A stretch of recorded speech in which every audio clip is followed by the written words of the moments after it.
Vaccines for children ages 5 to 11 are being distributed right now to doctors and health clinics and other sites nationwide. 28 million doses, according to the Biden administration. Yep, here we go. With us now to discuss vaccines for children and what parents should know, Dr. Lauren Crosby, who practices medicine at Lapeer Pediatrics. Doctor, good to see you.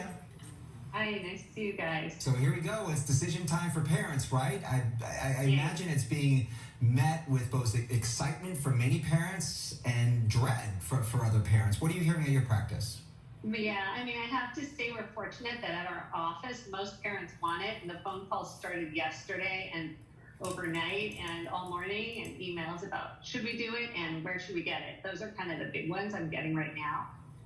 Okay, and your answers to those questions, those concerns are? Definitely we need to vaccinate, because vaccinating the kids is going to protect their health. It's also going to get them back to a more normal life, right? We're still protecting those little ones.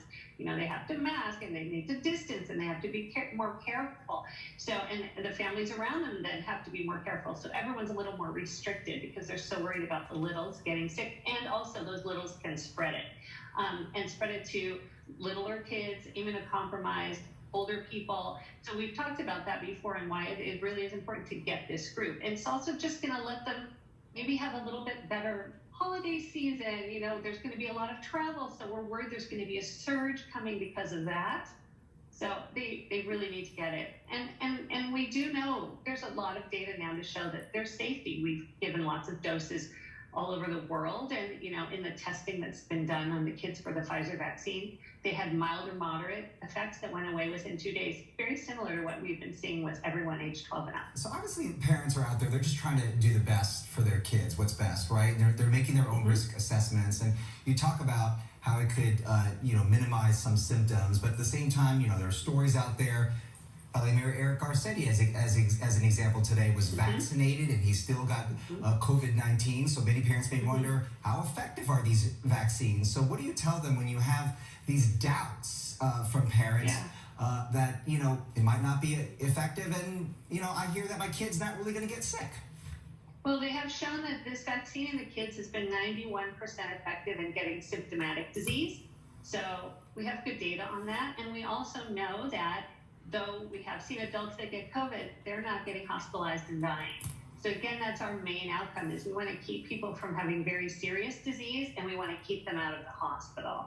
You also hear concerns about myocarditis, which is inflammation of the heart. So for parents who hear that and say, oh no, does the vaccine cause that in kids, you say? Well, we know that there are very rare cases of inflammation of the heart muscle known as myocarditis, and it's mostly in young men from about age 15 to about 29 years old. But the number of those is really extremely rare, and the shots are really far better than gambling that your child will escape some serious coronavirus infection. There's been a lot of safety, and there's more heart involvement if you get COVID than actually from the vaccine. So there's a lot more myocarditis, because myocarditis is often caused by viruses in general. And before the vaccine, myocarditis cases in the US were on the rise, and that was because of COVID.